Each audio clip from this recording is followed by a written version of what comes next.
Sapiens Complete Book Review. A Brief History of Humankind. A complete book review, a journey through time. Imagine a book that doesn't just tell you about history, but flips it upside down, shakes it, and makes you question what it means to be human. A Brief History of Humankind by Yuval Noah Harari. First published in Hebrew in 2011 and in English in 2014, this global bestseller has sold over 25 million copies and been translated into 65 languages. It's a sweeping narrative that takes you from the Stone Age to the Silicon Age, blending biology, anthropology, history, and philosophy into a story that's as gripping as a blockbuster movie. Why did Homo sapiens conquer the world? What makes us so special or so dangerous? Let's find out. Should you read Sapiens? Is this book worth your time? Absolutely. If you've ever wondered how humans went from insignificant apes to rulers of the planet, this book is your guide. It's not just a history lesson, it's a mirror reflecting who we are and where we might be headed. Perfect for anyone who loves big ideas and bold questions. Ready to have your mind blown? About the author. Yuval Noah Harari is no ordinary historian. Born in Israel in 1976, he's a professor at the Hebrew University of Jerusalem with a PhD from Oxford. He's a global intellectual rock star, known for his ability to weave complex ideas into accessible, thought-provoking stories. Harari's other works, like homodeus and 21 Lessons for the 21st Century, have cemented his reputation as a visionary thinker. Alongside his husband, Itzik Yahav, he co-founded Sapienship, a company focused on education and storytelling to tackle global challenges. His writing is clear, bold, and unafraid to challenge conventional wisdom, perfect for sparking deep conversations. Why does Harari's perspective matter? His unique blend of history, science, and philosophy makes Sapiens feel like a conversation with a brilliant friend who's not afraid to ask the tough questions. Are you ready to question everything you know about humanity? What is Sapiens about?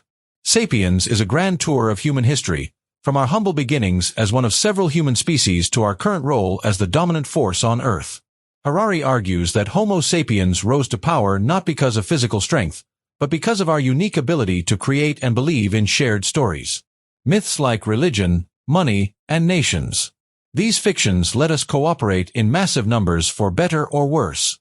The book explores four major revolutions that shaped our world: the cognitive revolution, the agricultural revolution, the unification of humankind, and the scientific revolution.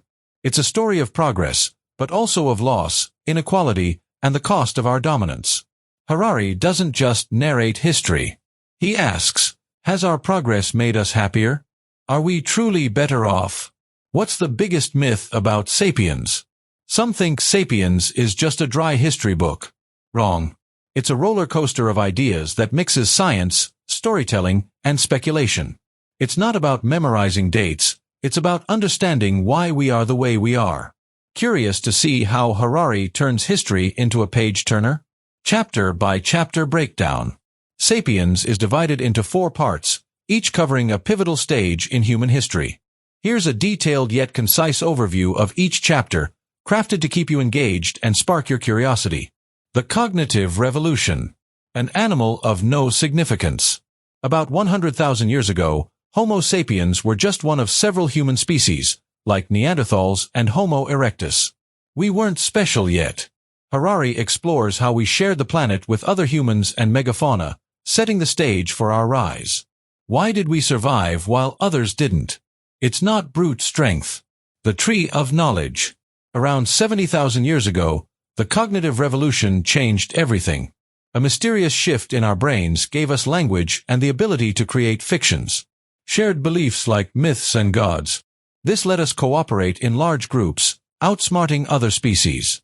Harari writes, the secret was probably the appearance of fiction.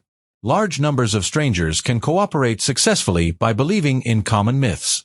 Chapter 3: A Day in the Life of Adam and Eve. What was life like for our hunter-gatherer ancestors? Harari paints a vivid picture of their daily struggles and surprising advantages over modern life. They had diverse diets and fewer hours of work, but also faced constant danger. Did they have it better than us? The flood as Homo sapiens spread across the globe, other human species and megafauna vanished. Harari argues we were the culprits, driving extinctions through hunting and environmental changes. It's a chilling reminder of our power and our destructiveness. Why should you care about the cognitive revolution? This is where humans became humans. Our ability to tell stories shaped everything: religion, politics, even money. Want to know why we believe in things that don't physically exist? Keep reading to find out how these fictions still rule our world. Part 2, The Agricultural Revolution, Chapter 5, History's Biggest Fraud. Around 10,000 years ago, humans traded foraging for farming. Harari calls this a fraud because, while it led to population growth, it made life harder for most. He writes, "This is the essence of the agricultural revolution, the ability to keep more people alive under worse conditions. Farmers worked longer hours, ate less varied diets, and faced new diseases. Was it worth it? Building pyramids, agriculture enabled complex societies, from villages to empires. Shared myths like religion and laws allowed millions to work together, building wonders like the pyramids, but also creating inequality." Harari asks, did these systems unite us or divide us? Memory overload. As societies grew, humans needed writing to manage trade, taxes, and laws. Writing wasn't just for poetry, it was a tool of control. Harari explores how this innovation shaped power dynamics. Ever wonder how bureaucracy was born?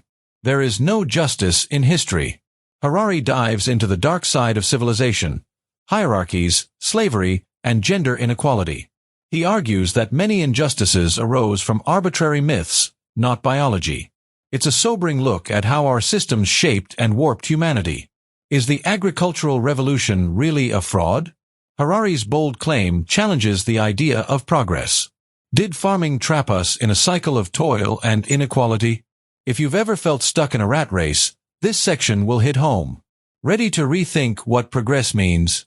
Part 3, The Unification of Humankind, Chapter 9, The Arrow of History. Over time, humans moved toward global unity through empires, trade, and shared beliefs. Harari argues that money, empires, and religions were the glue holding us together. But at what cost? This chapter explores the tension between unity and diversity.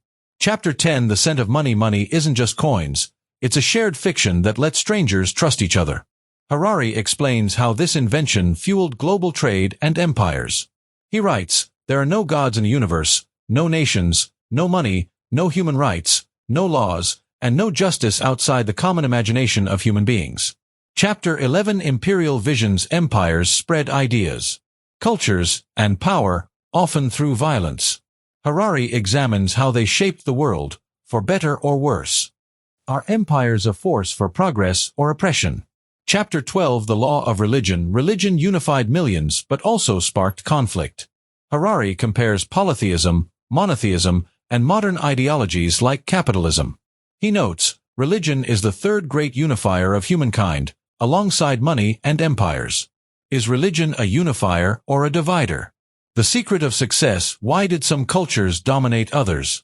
Harari argues it's not about superiority, but about systems, trade, technology, and cooperation. This chapter challenges myths of cultural supremacy. What's the motive behind Sapiens?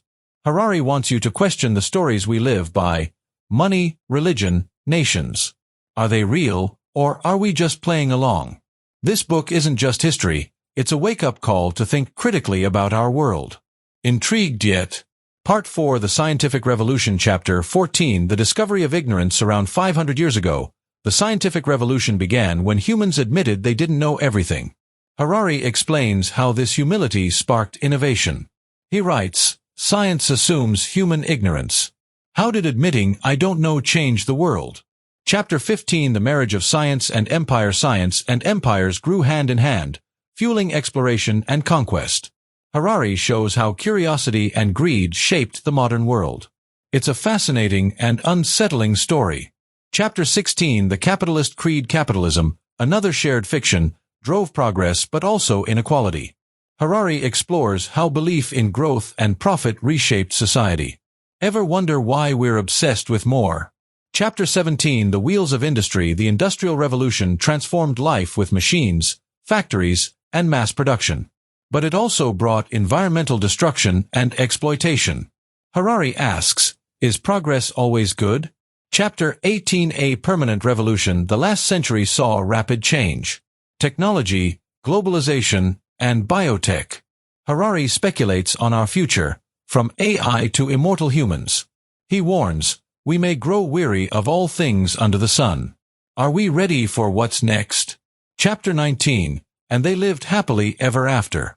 Has progress made us happier? Harari argues that happiness depends on biology, serotonin, dopamine, oxytocin, not wealth. He writes, nothing captures the biological argument better than the famous New Age slogan, happiness begins within. A provocative question. Are we happier than our ancestors? Chapter 20, the end of Homo sapiens. Harari ends with a chilling vision. Biotech and AI could transform or replace Homo sapiens. Will we become immortal cyborgs or something else entirely? It's a suspenseful, slightly terrifying finale that leaves you pondering our fate. Is Sapiens a must-read for everyone? Yes. It's not just about history. It's about understanding why we think, act, and live the way we do. Whether you're a student, a dreamer, or just curious, this book will challenge your worldview. Ready to see humanity in a new light? Topics covered in Sapiens. Sapiens tackles a dizzying array of topics. Evolution. How Homo sapiens outlasted other human species. Cooperation, the power of shared myths like money, religion, and nations. Progress, the costs and benefits of agriculture, empires, and science. Happiness, does more stuff make us happier, or are we chasing an illusion? Future, the potential for biotech and AI to redefine humanity. Ethics, the impact of human dominance on animals, the environment, and each other. Harari's storytelling weaves these themes into a narrative that's both epic and intimate, making you feel the weight of history in your bones. Worldwide ratings and reader opinions. Sapiens is a global phenomenon with a 4.4/5 rating on Goodreads from over 60,000 reviews. It's a #1 New York Times bestseller, a favorite of Barack Obama and Bill Gates, and a top pick for readers worldwide. What readers say, praise. Fans love its engaging style and big ideas. One Goodreads reviewer called it a universal, eye-opening history book that's brilliant and captivating, especially for those who don't usually enjoy history. Another said, it changed how I see the world. Some anthropologists argue it's too simplistic or Eurocentric, with vapidly lofty ambitions. Others, like Christopher Rober-Holpike, claim it lacks original insights, saying, whenever his facts are broadly correct, they are not new, and whenever he tries to strike out on his own, he often gets things wrong, sometimes seriously. Controversy. Critics like Darshana Narayanan note factual errors, especially in neuroscience and biology, and some religious readers find its atheistic tone challenging. One ex-post called it a long atheist manifesto. Despite criticism, Sapiens sparks debate and inspires millions. Its bold claims and accessible style make it a lightning rod for discussion, perfect for book clubs or late-night debates. Why Sapiens stands out. What makes Sapiens different from other history books? Harari's knack for blending hard science with storytelling creates a narrative that's both intellectual and emotional. He doesn't just tell you what happened, he asks why it happened and what it means for us today. The book's provocative ideas, like calling the agricultural revolution a fraud or questioning human happiness, keep you thinking long after you close it. Plus, Harari's predictions about our biotech future add a sci-fi twist that's both thrilling and unsettling. Did you know Sapiens started as lecture notes for Harari's undergrad class? It went from a classroom to a global bestseller. Final thoughts, why you should read Sapiens. Sapiens isn't just a book. It's a journey that challenges your assumptions and sparks curiosity. It's a must-read for anyone who wants to understand the forces that shaped our world and where we might be headed.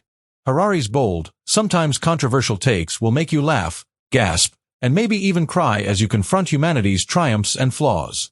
Whether you agree with him or not, you'll walk away with a new perspective on what it means to be human. What's the one question Sapiens left you pondering? For me, it's, are we happier than our ancestors, or are we just chasing myths? Grab a copy, dive in, and let's keep the conversation going. Share your thoughts in the comments. Let's unravel humanity's story together.